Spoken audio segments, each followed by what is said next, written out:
Golf Central on YouTube, brought to you by the Chrome Soft Golf Ball from Callaway. Quite a Thursday at the Charles Schwab Cup Championship opening round at Phoenix Country Club. We got Wildcats, we got Sun Devils tied for the lead at 6 under par, 65. Phil Mickelson, impressive to start, but the story of the day, Bernhard Langer struggling with his back, still able to shoot a 3 under 68, but he talked about the issues after his round. All right, here with Bernhard Langer, our Charles Schwab Cup points leader right now. Big question is, your back. What's going on with that? I had twinges yesterday in the Pro-Am after 9 holes it started, so called my doctor, took some pills and rested and stretched a little bit, but thought it was a little better this morning when I warmed up, but then hit a few putts, and whenever I bend over and pick out the ball, it's really bad. Teeing up and then staying in my angle, it really hurts. You know, Lanny Watkins spoke about that. Is that the big? It looked like your swing with the driver was pretty free, but the short of the club, it seemed like a lot harder for you to stay over in your angle. Is that the case? Exactly. It was my lob wedge and sand wedge. I really struggled. Saw me blade that sand wedge on 18, which was perfect distance, or pitching wedge, whatever. And yeah, that's when it really hurt staying in my angle. So it was a miracle I made it through. I was very close to pulling out on the 3rd hole. Getting to play alongside your nearest chaser, Jim Furyk, how important was that to see what he's doing? Also, does that influence your game?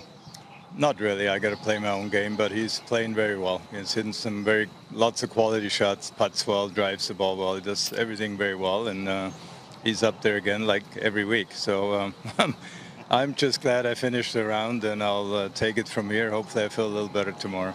Bernie, thanks for your time, and go take care of the back. Thank you. Appreciate it. Yeah. We'll head east from Arizona to Texas. In Houston, Texas, the Hewlett-Packard Enterprise Houston Open. We have a host of names tied at 5 under par, including Taylor Gooch, who has been quite impressive in this start to the season. He is again in the hunt, looking for his first PGA Tour win. Let's hear from our leaders. Probably for about 6 months, I feel like I've been playing okay, just not getting anything out of it. Worked on my wedge game, sort of everything inside 150, and I just started making putts. Really, that's the difference. It can be a crazy game. It can get you down, and you can play really well and not have a good score, and play mediocre golf and have a really good score. So you have to try and not let that get to you. And I think a fresh season, a new start was pretty good for me, and got me to knuckle down and just really focus, and I've been playing some good golf. I think I've just found a way to practice my ball striking to where I don't feel like I'm trying to fix anything, and can kind of stay consistent with it. And so I feel like with the irons it feels similar day to day, and I'm working on trying to do better. Same thing with the driver, and today it was really helpful with the driver to kind of have a little more of a plan with how I've been practicing it. Anytime you're playing well, you try to grab on that momentum, and it can be tough to take it week to week in golf because there's such a pause between tournament round and the next week's tournament starting, and so you just try to do everything you can to keep doing the same things. And so I've been able to keep doing that through the stretch. So hopefully we can continue it for the rest of this week. How about that stretch from Taylor Gooch? A look at what he's done in this new season. You see 17 total rounds in the 2021-2022 season. Just 1 round over par, 1 round at even par. Everything else under par, including 7 rounds of 66 or lower. Taylor Gooch, 71 under par to this point in his PGA Tour season. And this is a guy that last year on this golf course at this event finished with 63. To finish in a solo 4th place finish. From the PGA Tour to the LPGA Tour we go. Leona Maguire had a solid day. 62, 4 birdies on the front, 4 birdies on the back, 8 birdies total. She's our leader by 2. Let's hear from Leona. How much did Solheim change the way you view yourself as a player, or did it at all? I mean, obviously Solheim, it's a team event, it's a match play event, it's a little bit different. I guess I was a little bit surprised by how much confidence Beanie had in me and the captains and my teammates as well. And obviously that's a confidence booster when you have the validation of your peers as well. but also being able to hit those shots when I needed it. I felt like I hold putts when I really needed to at Solheim, and hit those shots. So yeah, I mean, anytime you play with the best players in the world, you try and pick up from them, learn from them. It was nice to be in that team environment again. I'd missed that from Duke, and it almost felt like I was back in college again at Solheim, and I suppose trying to get back into that mentality a little bit. A look at the race to the CME Globe. Top 62 move on to the final event on the LPGA calendar. And you see some big names hoping to move up. Sarah Kemp there at 63. A big week on the LPGA Tour. As we honor those who served, a couple of the biggest names in our sports history. Ben Hogan served as a lieutenant in the Army Air Corps in World War II, and Arnold Palmer served in the Coast Guard before his Hall of Fame golf career. And we are proud to be welcomed by Joe Hanna, CEO of Bunkers in Baghdad. And Joe, first, for those that don't know, what is Bunkers in Baghdad and when was it started? Shane, thanks for having me.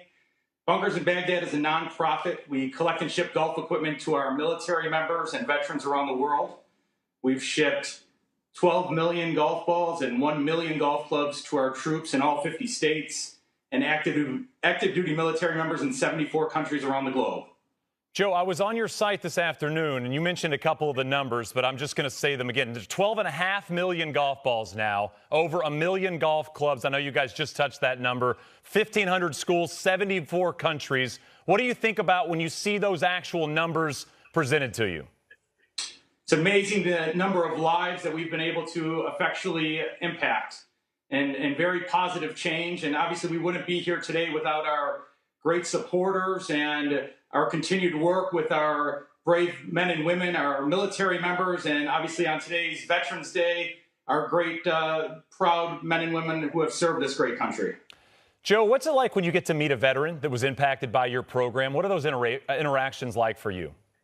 So, Shane, that opportunity is what keeps us going. That opportunity to tell them thank you in person, to spend a day on a golf course with them, play a round of golf, hear their stories, hear how we've helped them, help better their lives, the issues that they're going through, and just that we're here to help them. We're here to make their lives as easy as possible. And if we can grow the game of golf and get some clubs in their hand and they can use this as a form of rehabilitation and recreation, it's the least we can do.